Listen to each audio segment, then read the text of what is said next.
آئیے میں آپ کو بتاؤں، ایک نیک بندی تھی، ایک بڑی برگزیدہ بندی تھی،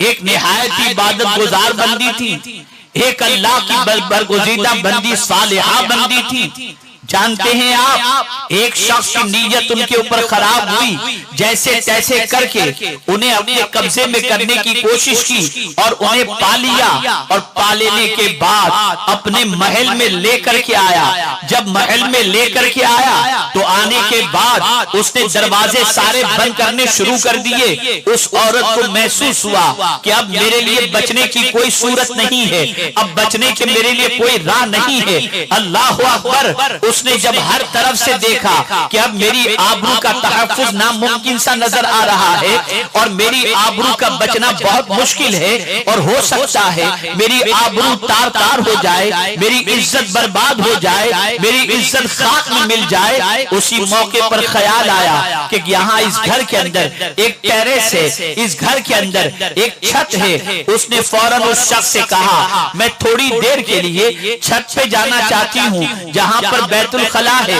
تاکہ میں فارغ ہو کر کے آ جاؤں۔ اس شخص نے سوچا محل کی چھت پر جانے کے بعد یہ عورت بھاگ تو نہیں سکتی۔ اللہ اکبر! وہ چھت پر چڑھی اور چھت پر چڑھنے کے بعد اس نے ارادہ کیا اب ایک ہی صورت ہے کہ میں چھت سے چھلانگ لگا کر نیچے آ جاؤں تاکہ جان چلی جائے، یہ تو گوارا ہے لیکن عزت و آبرو نہ جانی چاہیے۔ اللہ اکبر! خیال آیا میرے شیخ، میرے مرشد حضرت نقشبند رحمت اللہ تعالی علیہ، ان کو میں کیوں نہ پکاروں۔ چھت سے چھلانگ لگاتی ہے اور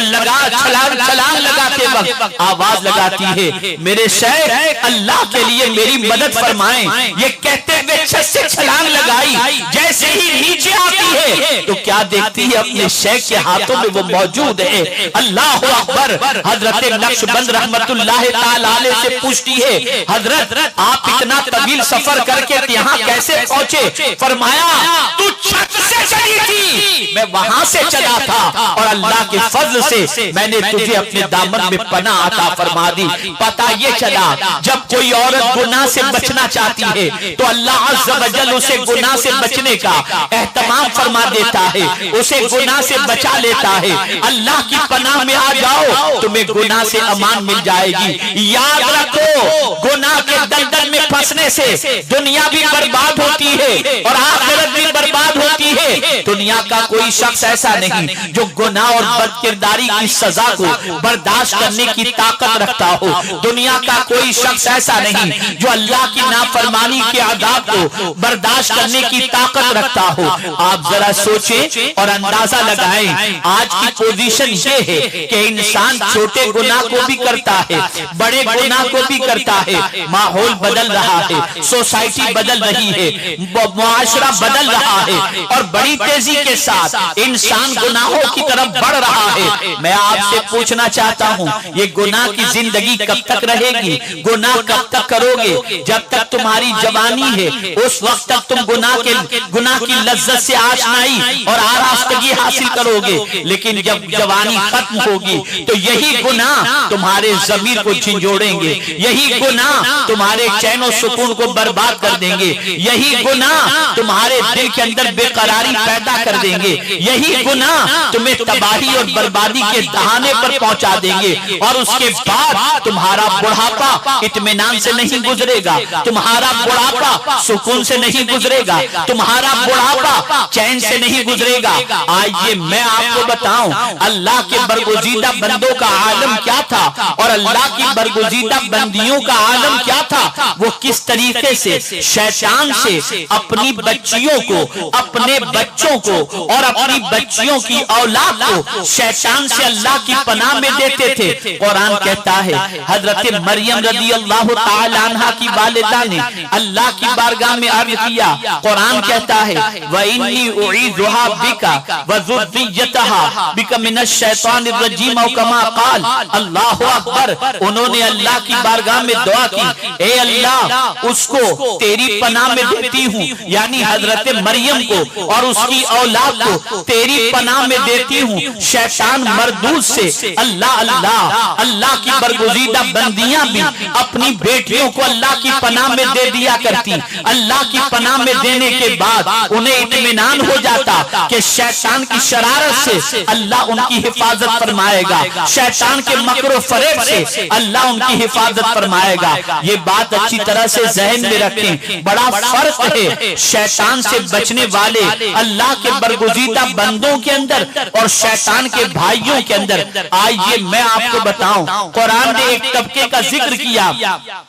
اور بڑا پیارا ذکر کیا ہے۔ اللہ اللہ، آج تو وسوسہ پیدا ہوتا ہے تو طبیعت گناہ کی طرف مائل ہو جاتی ہے، آج تو خیال پیدا ہوتا ہے تو لذت حاصل ہو جاتی ہے اور انسان گناہ کی طرف بڑھتا ہے، لیکن قرآن کہتا ہے ایسے بندے ان الذین اتقوا اذا مسهم طائف من الشیطان تذکروا فاذا هم مبصرون، بے شک وہ لوگ جو اللہ سے ڈرنے والے ہیں، اللہ اللہ، جب ان کو کوئی شیطانی وسوسہ،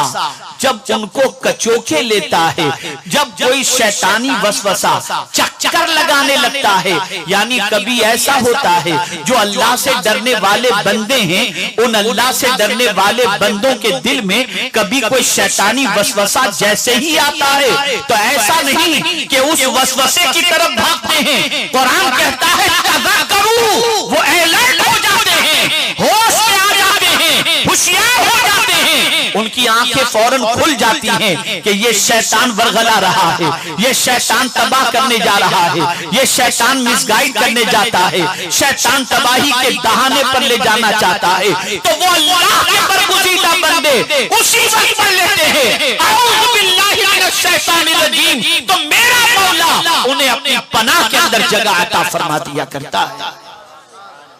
اے رسول اعظم صلی اللہ تعالی علیہ وسلم کے دیوانوں اور اے خواتین اسلام، اس بات کو ذہن کے اندر محفوظ کر لو کہ گناہ کے اندر لذت تو ہے لیکن گناہ میں عزت نہیں۔ میرا یہ جملہ اگر دل کی تختی پر لکھ سکتے ہو تو لکھ لینا، دماغ کے اندر محفوظ رکھ سکتے ہو تو محفوظ کر رکھ لینا، اس لیے کہ یہ جملہ اگر تم نے زندگی بھر یاد رکھا تو گناہ سے گھن پیدا ہوگی، گناہ سے نفرت پیدا ہوگی، اس لیے کہ سنو، گناہ میں لذت ہے، عزت نہیں ہے، اس لیے کہ گناہ کرنے والا لمحاتی طور پر لذت سے محسوس ہو جاتا ہے لیکن اس گناہ کی وجہ سے اسے عزت نہیں ملتی، اس گناہ کی وجہ سے اسے مقام و مرتبہ نہیں ملتا، اس گناہ کی وجہ سے اسے بارگاہ سمدیجت کے اندر عزت نصیب نہیں ہوتی، بلکہ آپ سنیں رزق میں تنگی بھی جو پیدا ہوتی ہے وہ گناہ کی وجہ سے ہوتی ہے، بیماری جو پیدا ہوتی ہے وہ بھی گناہ کی وجہ سے ہوتی ہے، لیکن اگر کوئی اپنے آپ کو گناہ سے بچا لے تو میرا رب ارشاد فرماتا ہے کہ اے گناہ سے بچنے والے بندو،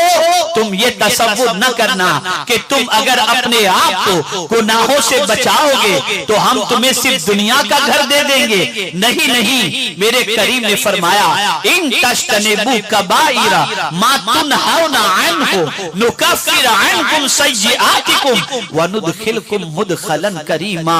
اگر تم کبیرہ گناہوں سے بچ جاؤ تو اسی کبیرہ گناہوں سے بچنا یہ تمہارے چھوٹے گناہوں کا کفارہ بن جائے گا، اور اللہ فرماتا ہے ہم تمہیں عزت والے گھر میں داخل کر دیں گے۔ وہ عزت والا گھر کون سا ہے؟ وہ جنت ہے۔ اگر دنیا میں کبیرہ گناہوں سے بچو تو جنت مل سکتی ہے، تو دنیا میں اگر گناہوں سے بچو تو مولا گھر عطا نہیں کرے گا، آرام کی زندگی عطا نہیں کرے گا، اطمینان کی زندگی عطا نہیں فرمائے گا، پروردگار سکون کی دولت عطا نہیں فرمائے گا۔ تو عرض یہ کر رہا تھا اے رسول اعظم صلی اللہ علیہ وسلم کی کنیزو، آج تمہیں بہکایا جا رہا ہے، آج تمہارے قدموں کو غلط راستے پر لے جانے کی کوشش کی جاتی ہے، نفس پر غلاتا ہے، کبھی کبھی ایسا بھی ہوتا ہے کہ نفس کے ورغلانے کے شکار ہونے کے بعد انسان اپنے ماں باپ کی نظروں سے گر جاتا ہے، سوسائٹی کی نظروں سے گر جاتا ہے، اپنی نظروں سے گر جاتا ہے، اطمینان کی دولت چھین جاتی ہے، اور اس کے بعد اسے محسوس ہوتا ہے میں نے بہت کچھ گنوا دیا، میں نے بہت کچھ برباد کر دیا۔ میرے پیارے آقا صلی اللہ تعالی علیہ وسلم کے پیارے دیوانوں، کہ پیارے حبیب صلی اللہ علیہ وسلم سے بھی رب قدیر جل جلالہ نے اللہ کی پناہ مانگنے کا حکم عطا فرمایا۔ آپ جانتے ہیں اللہ اللہ جب زلیخا نے حضرت یوسف علیہ السلام کو دعوت عطا فرمائی تو آپ جانتے ہیں اس دعوت کے جواب کے اندر حضرت یوسف بچے کیسے؟ قرآن کہتا ہے قال معاذ اللہ انہ ربی احسن مثوائی۔ اللہ اکبر، وہاں بھی حضرت یوسف علیہ السلام نے اللہ کی پناہ مانگی تو حضرت یوسف علیہ السلام کا دامن محفوظ نظر آ رہا ہے۔ پتہ یہ چلا کہ جب بھی کوئی گناہ سے بچنا چاہے اللہ کی پناہ مانگ لے، میرا مولا اپنی پناہ عطا فرما کر اسے گناہوں سے بچا لیا کرتا ہے۔ گناہ سے بچنا آسان نہیں ہے، گناہ سے بچنا نہایت ہی مشکل ہے، گناہ سے بچنا بہت ڈیفیکلٹ ہے،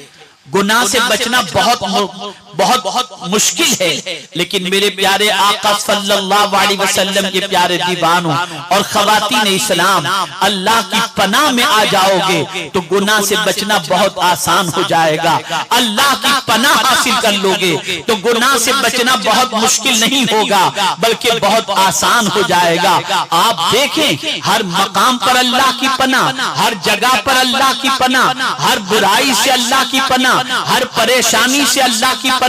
آپ جب پناہ مانگو گے تو اللہ پناہ عطا فرمائے گا۔